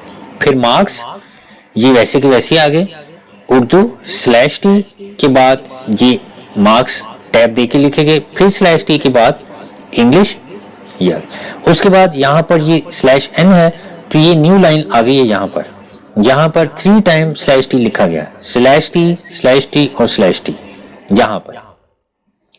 यहाँ 1 टाइम और जो वो आपको /T देना है, तो फिर ये जो मार्क्स हैं ये जरा थोड़े से आगे चले जाएंगे, एक 1 टाइम और जो आपने /T देना है। तो ये अभी ये जो मार्क्स, उर्दू के मार्क्स आपको यहाँ नजर आ रहे हैं, मैथ के मार्क्स यहाँ पर नजर आ रहे हैं, इंग्लिश के मार्क्स यहाँ पर नजर आ रहे हैं, तो ये सारे आगे चले जाएंगे। तो मैं इसको कर देता हूँ /T, यहाँ भी कर देता हूँ /T, और फिर इधर भी कर देता हूँ /t। तो अब ये देखें कि ये जो मेरे पास मार्क्स है ना, ये इसके सेट हो जाएंगे।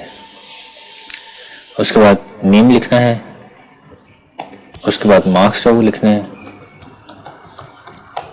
तो ये देखें, ये हर एक सब्जेक्ट के जो मार्क्स है वो बिल्कुल इसके नीचे जो आ गए।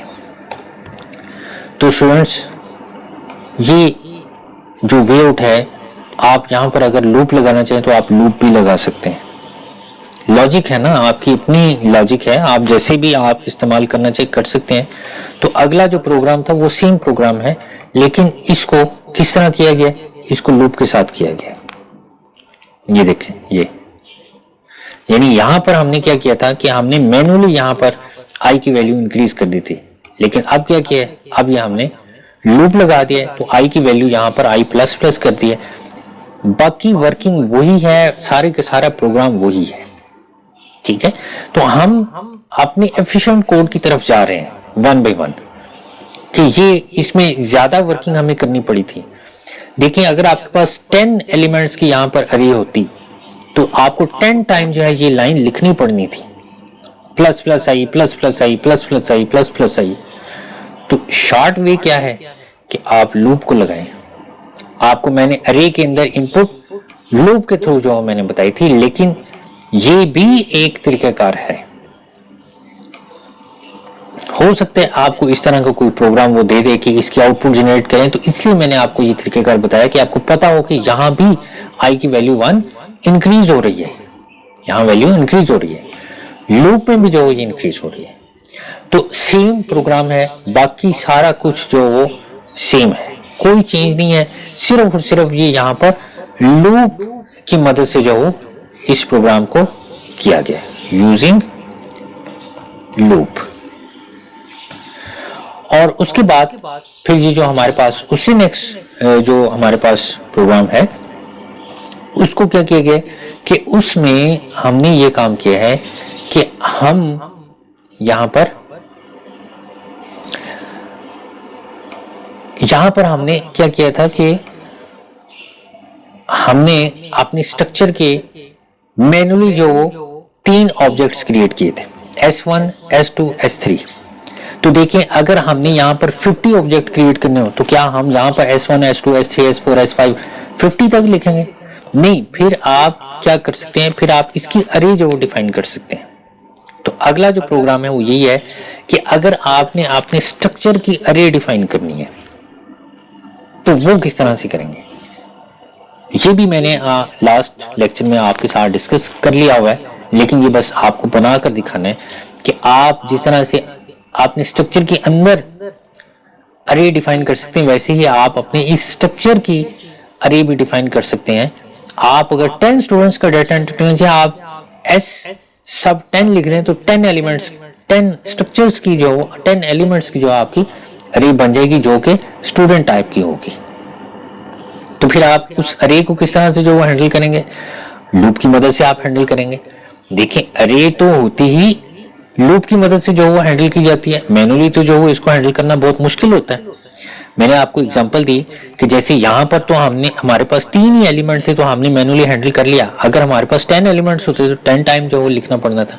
लेकिन दूसरी, अगर आप इस एग्जांपल को देखें तो इसमें हमने ये 2 लाइनों के अंदर ही जो अपनी सारी इनपुट जो परफॉर्म कर ली, चाहे यहाँ पर 10 एलिमेंट हो, चाहे 100 हो, चाहे 3 एलिमेंट्स हो।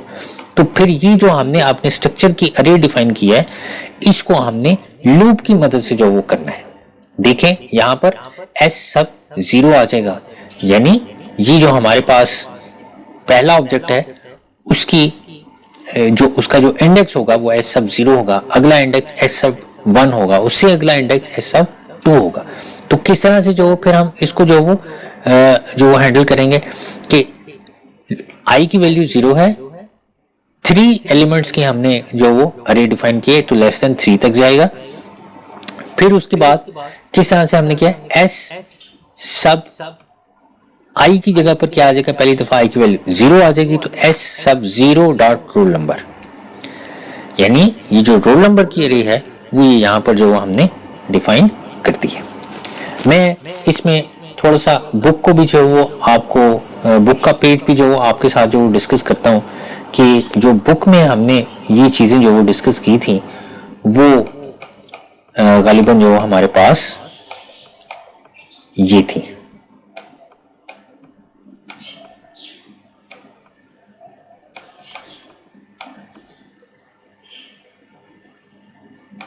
ये देखें कि अगर आपने अरे डिफाइन करनी है, इसने एक्चुअली क्या किया था, इसने बुक की अरे डिफाइन की थी और यही तरीकाकार उसने बताया था। हमने भी तो कोड में यही लिखा है, उसने बुक की अरे डिक्लेयर की थी तो यहाँ पर बुक लिखा था और बी का ऑब्जेक्ट जो क्रिएट कर लिया हमने। स्टूडेंट की अरे ली है, स्टूडेंट का नाम लिखा है, स्टूडेंट का स्ट्रक्चर बनाया है, स्टूडेंट का जो यहाँ पर हमने डेटा टाइप यानी उसका नेम मेंशन किया और हमने एस के नाम का एक ऑब्जेक्ट ले लिया और आगे हमने उसकी लेंथ बता दी है। तो एक्चुअली ये देखें यहाँ पर क्या क्या एक्चुअली होना था कि यहाँ पर हमने जो स्टूडेंट की बनाई तो यहाँ क्या आ जाएगा, एस सब 0 आ जाएगा, एस सब 3 आ जाएगा। पहला जो इंडेक्स है हमारे पास वो एस सब 0 होगा, एस सब 1 होगा और एस सब 2 होगा। तो तीनों एलिमेंट्स के पास जो वो हमारे उनके पास रोल नंबर भी होगा, उनके पास मार्क्स की अरे भी होगी, उनके पास नेम की अरे भी होगी। बुक में जो वो सिंपल हमारे वेरिएबल्स हैं उसने किसी जो वो अरे को जो वो यहाँ पर यूज नहीं किया हुआ, लेकिन मैंने ये एग्जांपल इसलिए ली क्योंकि ये बुक पर नहीं थी। तो चलें आपको ये एग्जांपल यहाँ पर जो मिल जाएंगे। तो अब यहाँ पर किस तरह से आपने इसको करना है, हमने ये लूप लगाया है। लूप लगाने के बाद enter roll number and name of the student कि पहले रोल नंबर लिखा जाए और फिर नेम ऑफ द स्टूडेंट लिखा जाए। यहाँ i+1 लिखा गया है। i+1 इसलिए लिखा गया है कि जो i की वैल्यू है वो होनी है इनिशियली 0। तो 0+1 क्या हो जाएगा, यहाँ पर स्टूडेंट 1 जो वो प्रिंट आउट होगा। Enter roll number and name of student 1 यानी पहले स्टूडेंट का रोल नंबर और नेम जो लिखा जाए। तो ये यहाँ पर s सब 0 डॉट रोल नंबर और s सब 0 डॉट नेम, क्योंकि i की वैल्यू पहले 0 होनी है। उसके बाद फिर मार्क्स की अब हमारे पास अरे है। अगर तो मार्क्स की अरे ना होती तो हमने यहीं पर जो वो मार्क्स भी इनपुट कर लेने थे, लेकिन अब चूंकि मार्क्स की अरे है, मार्क्स के हमारे पास 3 एलिमेंट्स हैं, इसलिए हमें अलग से लूप लगाना पड़ेगा कि enter marks in Urdu, math and English. इसलिए हमने जे का वेरिएबल ले लिया, J equal to 0, J less than 3 और जे प्लस प्लस, और यहाँ पर क्या किया है कि एस आई की बेसिकली वैल्यू यहाँ पर 0 होनी है ना, 0th एलिमेंट की जो हम बात कर रहे हैं। जो हमारे पास ऑब्जेक्ट है वो तो 0 है ना, तो s के साथ जो आपने i को ही रखना है, लेकिन ये जो मार्क्स की अरे है वो बेसिकली हमारी j की अरे है। तो एक्चुअली यहाँ पर ये जब लाइन एग्जीक्यूट होगी तो इसमें ये आ जाएगा s सब 0 डॉट मार्क्स सब 0। पहले ये आएगा, फिर उसके बाद लूप दोबारा चलेगा और लूप दोबारा चलने के बाद जो हमारे पास अगली वैल्यू आएगी वो आएगी, i की वैल्यू तो 0 ही रहनी है, तो 0 के बाद फिर यहां पर क्या आ जाएगा, 1 आ जाएगा। फिर उसके बाद अगेन i की वैल्यू तो 0 ही रहनी है, तो यहां पर क्या आ जाएगा, मार्क्स अब 2 आ जाएगा। ये पहली आइटरेशन की होगी, यानी जब हमारे पास i की वैल्यू 0 होगी तो i की वैल्यू 0 के साथ ये वाला जो लूप है 0 to 3 टाइम जो वो कंप्लीट एग्जीक्यूट होगा। उसके बाद फिर दोबारा से यहां पर लूप जो एग्जीक्यूट होगा जब i की वैल्यू 1 होगी। ये अब i की वैल्यू 1 हो जानी ना, कि i वाला लूप भी जो 3 टाइम चलना है।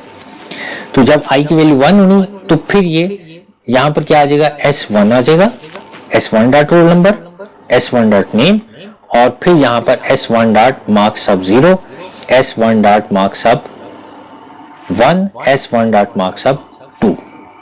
यानी दूसरी दफा जब लूप चलेगा तो फिर यहां पर हमारे पास s1 यानी फर्स्ट जो हमारे पास ऑब्जेक्ट है वो जो फिर 0 के साथ जो एग्जीक्यूट यहां पर होना है।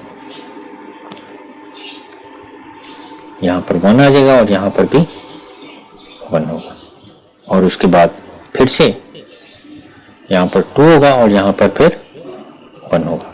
यानी हम इसी तरह से फिर थर्ड टाइम जब लूप चलेगा तो फिर i की वैल्यू यहाँ पर क्या हो जाएगी, 2 हो जाएगी।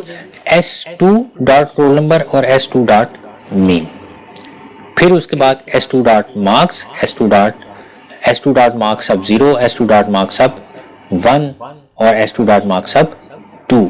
इस तरह से जो है ये आपकी इंप्लीमेंटेशन यहाँ पर होनी है। तो ये सारी इनपुट ली गई है, उसके बाद आपने इस आउटपुट को फिर डिस्प्ले किया गया। सिंपली क्या है कि हमने पहले स्टूडेंट को डिस्प्ले किया, फिर उसके बाद स्टूडेंट के नेम और रोल नंबर को, और उसके बाद फिर हमने लूप लगा दिया। जिस तरह से आपने इनपुट लिया है उसी तरह से जो आपने इस आउटपुट को प्रिंट आउट करना है। इस प्रोग्राम को अंडरस्टैंड करने के लिए मैंने एक्सेल में एक रिप्रेजेंटेशन बनाई है आपके लिए, वो हम जो डिस्कस कर लेते हैं। इसमें देखें स्टूडेंट्स, ये स्टूडेंट का स्ट्रक्चर जो हमने यहाँ पर जो डिफाइन किया है, और जब हम स्टूडेंट टाइप के 3 ऑब्जेक्ट्स की अरे डिक्लेयर करेंगे तो एक्चुअली क्या होगा, ये देखें, ये पहला ऑब्जेक्ट जो वो क्रिएट हो जाएगा s सब 0, दूसरा क्रिएट हो जाएगा s सब 1 और तीसरा ऑब्जेक्ट क्रिएट हो जाएगा s सब 2। ये जो तीनों ऑब्जेक्ट्स हैं, इन तीनों ऑब्जेक्ट्स के पास रोल नंबर का मेंबर वेरिएबल है, नेम का मेंबर वेरिएबल है, और फिर ये मार्क्स की बेसिकली क्या है, ये अरे है। क्योंकि ये मार्क्स सब 3 लिखा हुआ है तो ये 3 एलिमेंट्स की हर ऑब्जेक्ट के पास अरे भी है। वेरिएबल्स तो 2 हैं ही, लेकिन साथ साथ अरे भी है। तो अब इसको एक्सेस आपने किस तरह से करना है, देखें, s सब 0 डॉट रोल नंबर, s सब 0 डॉट नेम,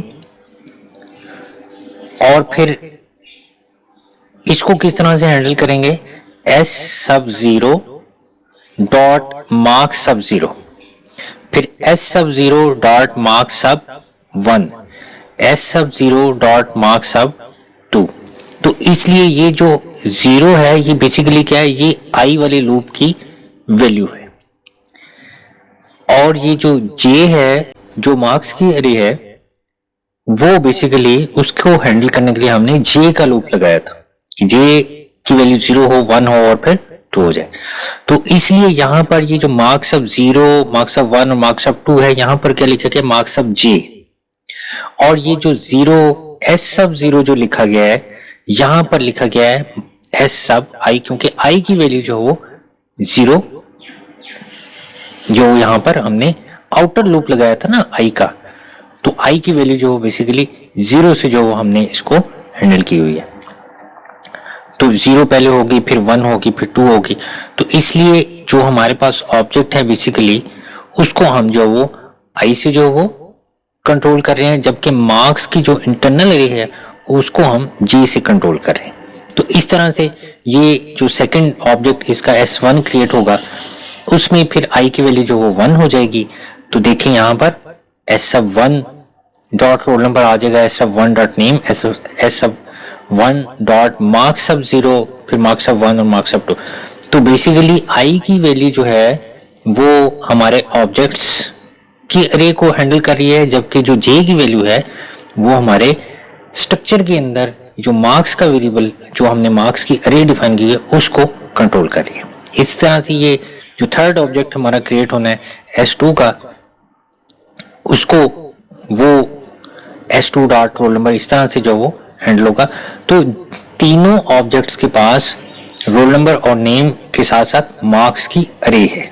तो इसलिए हमने यहाँ पर एक तो जो वो i का लूप लगाया हुआ है जो कि इंटरनल जो हमारा ऑब्जेक्ट है उसकी अरे को हैंडल करने के लिए, और दूसरा j का जो लूप है वो सिर्फ और सिर्फ मार्क्स की जो अरे है उसको हैंडल करने के लिए हमने लगाया हुआ है। इसलिए हमने जो ऑब्जेक्ट की रे है स्टूडेंट की उसके साथ जो हमने i लिखा है, और जो मार्क्स की रे है उसके साथ हमने j लिखा है। उसके बाद स्टूडेंट्स लॉजिक बेसिकली यहाँ पर यही थी मैंने यहाँ पर जो वो कमेंट स्टेटमेंट में लिख भी दी है ताकि आपको कोड समझने में आसानी रहे। और इसी तरह से जो आउटपुट है उसको डिस्प्ले किया गया है। सिंपली यहाँ भी वही लॉजिक यूज कीजिए जो कि यहाँ पर हमने इम्प्लीमेंट किए। तो अब मैं इसको जो वो रन करता हूँ और रन करने के बाद मैं इसको देखता हूँ कि ये हमें क्या आउटपुट जनरेट करके देखे। ये देखें यहाँ पर सबसे पहली जो लाइन एग्जीक्यूट हुई है वो यही लाइन एग्जीक्यूट हुई है कि आई की वैल्यू 0 थी, तो enter roll number name, enter roll number and name of student. 0 + 1 तो क्या हो गया, यहाँ पर 1 आ गया। तो मैंने यहाँ पर रोल नंबर 1 का रोल नंबर फर्स्ट स्टूडेंट का जो रोल नंबर एंटर किया है। रोल नंबर मैं कहता हूँ ये 1 है और इसका जो नाम है वो नाम है अली। उसके बाद अगली लाइन एग्जीक्यूट हो गई कि enter marks in Urdu, math and English. तो देखें अब ये बेसिकली हमारा ये जो लूप है ये पहली दफा जो एग्जीक्यूट होना है एस सब 0 के साथ, यानी ये जो मैं वैल्यूज दूंगा वो एस सब 0 की वैल्यूज, ये इतनी वैल्यूज जो वो एग्जीक्यूट होंगी। उसके बाद मैं उसको बता देता हूँ कि जो उर्दू के मार्क्स हैं वो 110 है, फिर मैथ के मार्क्स जो वो मैं बता देता हूँ 89 है और इंग्लिश के मार्क्स जो वो 75 है। उसके बाद फिर ये लूप, चूंकि जे का लूप कंप्लीट हो गया और यहां से फिर वो दोबारा आई की वैल्यू 1 हो गई। अब यहां पर 1 + 1 क्या हो गया, 2 हो गया, लेकिन यहां पर S1 ही आना है, S1 डॉट रोल नंबर और S1 डॉट नेम। तो S1 डॉट रोल नंबर मैं लिख देता हूं 2 और उसके बाद फिर मैं इसका नेम लिख देता हूं अली और फिर इसके मार्क्स जो है मैं यहां पर एंटर कर देता हूं। उसके बाद ये लूप भी कंप्लीट हो गया, ये वाला लूप, और इसके बाद फिर ये दोबारा आई की वैल्यू क्या हो गई, 1 हो गई। 1 + 1 तो यहाँ पर क्या आ गया, 3 आ गया। मैंने रोल नंबर 3 एंटर किया और अब इसका नाम मैंने एंटर करना है। इसका नाम मैं एंटर कर देता हूं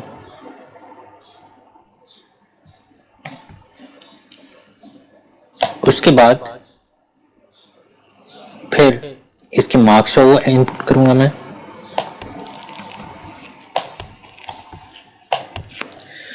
सो ये इनपुट होगी। इनपुट होने के बाद उसने इस आउटपुट को डिस्प्ले कर दिया। यहां पर सबसे पहले क्या हुआ, आई की वैल्यू 0, 0 + 1 क्या हो गया, स्टूडेंट 1 आ गया, एंड लाइन हो गई। फिर उसके बाद एस सब आई डॉट नेम, तो एस सब 0 डॉट नेम, यानी ये जो 0th हमारे पास इंडेक्स था उसकी वैल्यू जो ये यहाँ पर डिस्प्ले की गई है। ये 0th की जो वैल्यू थी वो आ गई अलीम। फिर रोल नंबर था इसका 1 आ गया और इसके जो मार्क्स थे वो यहाँ पर आ गए। फिर उसके बाद लूप दोबारा चला तो जो यहाँ पर जो आई की वैल्यू 1 होगी, 1 + 1 यहाँ पर 2 आ गया। तो जो सेकंड एलिमेंट था, जो सेकंड एलिमेंट की जो हमने जो वैल्यूज दी थी वो यहाँ पर डिस्प्ले कर दी गई। और फिर उसके बाद दोबारा से ये लूप चला है तो थर्ड एलिमेंट की वैल्यूज डिस्प्ले कर दी गई। स्टूडेंट्स, इसके अंदर आपने थोड़ी सी वेरिएशन करनी है, वो मैं आपको एज ए असाइनमेंट के तौर पर दे रहा हूँ। और वो असाइनमेंट ये है कि ये जो इसके मार्क्स यहाँ पर कैलकुलेट हुए हुए हैं जो हमने इनपुट किए हैं, यहाँ पर एक टोटल का जो नया कॉलम बन जाए और उसके टोटल मार्क्स वो यहाँ पर डिस्प्ले कर दी जाए। जो मैंने आपको पहला प्रोग्राम करवाया था जिसके अंदर मैंने आपको असाइनमेंट देनी थी, लेकिन मैंने कहा मैं समझा देता हूँ, वही लॉजिक यहाँ पर भी आपने इम्प्लीमेंट करनी है। यानी यहाँ तो ये जब आप इनपुट परफॉर्म करते हैं, बेसिकली यहाँ पर इनपुट, वहाँ तो एक स्टूडेंट था ना, अब यहाँ पर तो जो वो हमारे पास हर स्टूडेंट के मार्क्स है वो अलग से कैलकुलेट होने। तो आपने जो टोटल का फॉर्मूला लगाना है वो आपने इस आउटपुट के अंदर जो फॉर्मूला लगाना है मैं ये भी आपको बता देता हूँ। अब वो लगाना कैसे है, ये बस आपने एक लाइन का फॉर्मूला है और उसको बस आपने डिस्प्ले करना है। एक लाइन डिस्प्ले करने की है और एक लाइन फॉर्मूला कैलकुलेट करने की है। तो यहाँ हर स्टूडेंट के ये जो मार्क्स हैं ये यहाँ पर टोटल जो कैलकुलेट कर दिए जाएंगे। ये आपकी असाइनमेंट है। अब एक्सेल के अंदर थोड़ी सी इसकी इम्प्लीमेंटेशन देख लेते हैं कि एक्सेल में क्या हो रहा है। मैंने आपको ये समझाया है। देखें यहाँ पर जब S1 यानी S सब 0 आपने यहाँ पर लिखा तो ये जो अलीम था ये बेसिकली ये यहाँ पर ये जो 0th आपके पास इंडेक्स था ना यहाँ पर जाके स्टोर हुआ है। इसी तरह से जो इसका रोल नंबर था वो ये यहाँ पर जाके स्टोर हुआ है। और इसी तरह से ये जो 110 था वो यहाँ पर जाके स्टोर हुआ, 89 इधर स्टोर हुआ और जो 75 था वो इस एलिमेंट में जाके स्टोर हो गया। इसी तरह से फिर जब सेकंड यहाँ पर आइटरेशन जो रन हुई है जब तो फिर ये यहाँ पर जो रोल नंबर 2 है वो ये जो S1 का ऑब्जेक्ट है इसके रोल नंबर के अंदर जाके स्टोर हुआ है। नेम जो वो S1 के नेम के अंदर जाके स्टोर हुआ है अली। और फिर ये जो आगे 89, 76 और 55 है वो यहाँ पर रिस्पेक्टिवली जाके स्टोर होंगे। उसके बाद स्टूडेंट्स जो थर्ड ऑब्जेक्ट है S2 उसकी बारी आ जाती है। तो S2 डॉट जो रोल नंबर था वो जो वो इनपुट किया गया और जो S2 डॉट नेम था इसमें नेम की वैल्यू आ जाएगी, रोल नंबर में रोल नंबर की वैल्यू आ जाएगी। फिर उसके बाद S2 डॉट जो मार्क्स थे जो मार्क्स की अरे थी उनमें जो हमारे मार्क्स जो वो इनपुट हो गए। उसके बाद हमने आउटपुट को जो डिस्प्ले करना तीनों ऑब्जेक्ट्स के जो मार्क्स थे उनको जो डिस्प्ले किया गया और आपने बेसिकली आउटपुट के अंदर ही जो वो डिस्प्ले करते हुए टोटल का फॉर्मूला लिखना है कि जो S1 का S0 का जो ऑब्जेक्ट है उसके जो मार्क्स हैं वो आगे जो वो टोटल जो वो यहाँ पर डिस्प्ले कर दिए जाए। फिर S2 के जो मार्क्स हैं उसको जमा किया जाए और उसके जो टोटल हैं वो जो वो यहाँ पर डिस्प्ले कर दी जाए। और इसी तरह से जो S2 ऑब्जेक्ट है उसके जो मार्क्स हैं उनको यहाँ पर जो वो टोटल के अंदर जमा करके डिस्प्ले कर दिया जाए। ईच टाइम आपका जो ऑब्जेक्ट है वो जब इसके अंदर स्टोर करेगा टोटल के मार्क्स तो वो पहले उसको 0 करेगा फिर उसके बाद उसको स्टोर करेगा। तो स्टूडेंट्स इस तरह से आपने अपनी इस असाइनमेंट को जो वो कंप्लीट करना है और कंप्लीट करके तो मुझे जो है ये फॉरवर्ड कीजिएगा। इसके साथ ही हमारा आज का लेक्चर जो वो अपने इख्तिताम को पहुंचता है। अपना ख्याल रखिएगा। अल्लाह हाफिज़।